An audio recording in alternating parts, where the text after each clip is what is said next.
하지만 오늘 패배에는 어빙과 돈치치의 수비 책임이 크다. 우리가 상대팀 골대에 골을 넣는 것과 상대팀이 우리 골대에 넣지 못하도록 하는 것까지가 농구다. 어빙과 돈치치는 둘 중 하나의 영역에서만 크게 기여하고 있다. 안녕하세요, 킥아웃입니다. 포르징기스 부상이라는 악재와 함께 댈러스 홈에서 원정 경기를 치른 보스턴은 이번 경기도 승리하면서 시리즈 스코어는 3대 0이 됐습니다. 7전 4선승제로 치르는 NBA 플레이오프에서 앞선 3경기를 모두 이긴 팀이 4대 3 역수입으로 패한 적은 역사상 단 한 번도 없습니다. 보스턴 셀틱스 입장에서는 정말 중요한 경기를 따낸 셈인데요. 오늘은 3대 0 스코어로 시리즈를 앞서 나가게 된 현 상황에서 보스턴 현지 웹진 반응은 어떤지 살펴봅니다.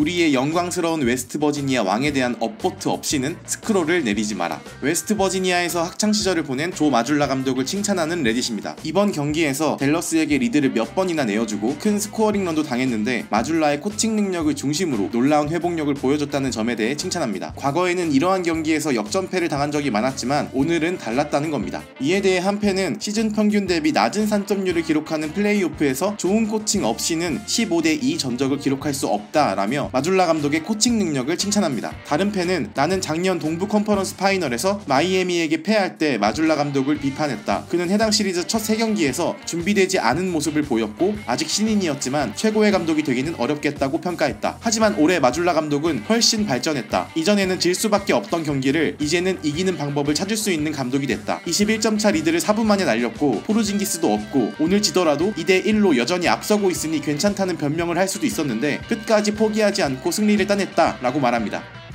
나의 영웅 3대 0 서부가 무너졌다. 오늘 경기에서 제일런 브라운은 30득점, 8리바운드, 8어시스트, 54.5%의 야투율을 기록하며 파이널 시리즈의 주인공이 되었습니다. 사실 이는 보스턴 팬에게도 놀라운 변화로 인식되고 있습니다. 제일런 브라운은 지난 오프시즌에 5년간 3억 400만 달러로 NBA 역대 최대 규모의 연장 계약을 했는데요. 그간의 활약이나 정규 시즌 초반에 보여준 모습이 슈퍼맥스 선수의 활약치고는 아쉬운 모습이었기 때문입니다. 국내 커뮤니티에서도 시즌 초반까지는 브라운 때문에 속 터진다라는 의견도 많았죠. 이에 대해 한 팬은 파이널 MVP 지난 몇 시즌 동안 당신을 비방해서 미안해요 라며 그간 믿어주지 못한 점에 대해 사과의 말을 꺼냈습니다. 다른 팬은 이 남자는 자신이 왜 최고의 연봉을 받는 선수인지 증명하고 싶어한다 라고 말했습니다. 제일런 브라운의 활약에 대한 다른 글에서는 시아캄이 브라운보다 낫다고 평가했던 사람들과 큰 규모의 계약에는 어울리지 않는다고 말했던 사람들을 기억해야 한다라며 부정적인 평가를 실력으로 이겨낸 브라운을 칭찬합니다. 다른 팬은 브라운이 파이널 MVP를 차지한다면 이건 셀틱스에서 일어난 최고의 일이 될 것이다. 마침내 사람들은 제일런 브라운과 제이슨 테이텀을 최고의 듀오로 평가하게 될 것이다. 테이텀은 이에 동기부여가 되어 다음 시즌 파이널 MVP를 차지하기 위해 더 노력하게 될 것이다 라고 말합니다.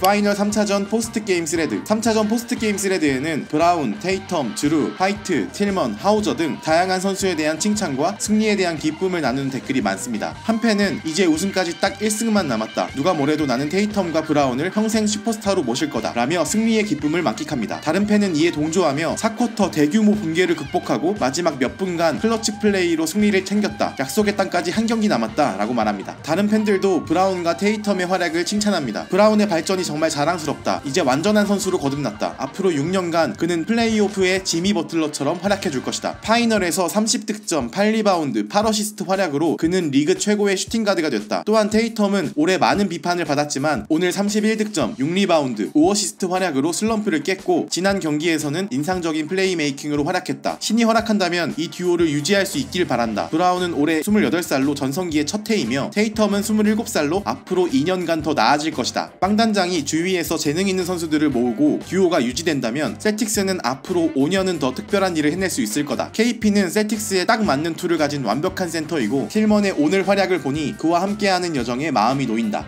벤치에서 출전한 하우저와 틸먼의 활약에 대한 칭찬도 많습니다. 한 팬은 하우저와 틸먼이 정말 좋은 활약을 했다. 벤치의 좋은 활약은 댈러스에게는 큰 상처가 될 것이다 라고 말합니다. 다른 팬은 틸먼은 그의 노력에 대해 큰 소리칠 자격이 있다 라고 말했고 또 다른 팬은 틸먼이 브라운의 패스를 받아 넣은 코너 3점 슛의 가치는 10점짜리였다. 이 슛을 보면서 난 셀틱스가 오늘 이길 거라고 확신했다 라고 말합니다. 물론 4쿼터에 22대 2 스코어링 런을 당한 것에 대한 비판 섞인 의견도 있습니다. 한 팬은 셀틱스가 20점 차 리드로 4쿼터 1쿼터를 시작했는데 끔찍한 경기력으로 경기 종료까지 접전이었다는 점은 도저히 이해할 수 없었다라고 말합니다. 다른 팬은 5분 동안 경기를 풀어갈 방법을 잊고 리드를 날려버리는 건 내가 바라는 셀틱스의 농구가 아니다 라고 말했습니다. 또 다른 팬은 4쿼터 초반에 프리차드를 기용한 3가드 라인업은 최악의 선택이었다고 말을 덧붙였습니다. 관련해서 한 팬은 정규 시즌에서 여러 경기를 패했고 플레이오프에서도 앞서던 몇 경기를 패할 뻔한 이유는 리드를 잡고 있을 때와는 완전히 다른 지루한 공격 전개를 했기 때문이다 라고 비판합니다. 하지만 다른 팬은 우리는 올 시즌 플레이오프를 포함해서 총 20경기밖에 패하지 않았다. 큰 리드를 확보하면 리드를 다시 빼앗길 수도 있는 거다 라며 지나친 비판에 대한 경계를 합니다. 마지막으로 댈러스 경기력에 대한 의견도 살펴봅니다. 한 팬은 돈치치와 카이리가 62점을 합작했지만 이번 경기도 패하고 말았다. 댈러스는 최선의 게임을 펼쳤지만 포르징기스 없는 보스턴이 귀중한 승리를 챙겼다 라고 말합니다. 이에 다른 팬은 댈러스가 이 상황을 어떻게 반전시킬지 모르겠다. 이번 경기는 댈러스의 이상적인 계획대로 흘러갔다. 돈치치와 어빙이 많은 득점을 했고 롤플레이어들이 가끔 두 자릿수 득점을 하는 식으로 말이다. 우리는 포르징기스도 없었고 즈로와 화이트는 공격에서 특별히 빛나지 않았다. 그들에게 남은 선택지는 무엇일까? 라고 말했습니다. 또 다른 팬은 더 심각한 문제는 댈러스 사기가 떨어졌다는 점이다. 댈러스도 이를 알고 있다. 돈치치와 어빙은 이 상황을 반전시킬 리더십이 없다. 아직 시리즈는 끝나지 않았지만 4경기 연속으로 미친듯이 운이 좋기를 바라는 것 이외에는 댈러스가 할 수 있는 게 없다 라고 말합니다. 이에 셀틱스 레딧을 찾아온 댈러스 팬은 시리즈 0대2로 뒤진 채 시작하는 3차전에서 우리 팀 최고의 선수가 파울아웃 당하는 걸 원하는 사람은 아무도 없을 거다. 그런데 돈치치는 많은 반칙을 저질렀고 6반칙 퇴장을 당했다. 그는 수비에서 책임이 있는 선수고 셀틱스는 이를 잘 이용했다. 하지만 돈치치는 경기 후 인터뷰 때 판정에 대한 불만을 드러냈다. 이건 팀을 이끄는 리더로서 좋은 모습이 아니다 라고 말했습니다. 관련해서 브라이언 윈드호스트도 파울아웃을 대하는 돈치치의 리더답지 않은 모습을 비판했습니다.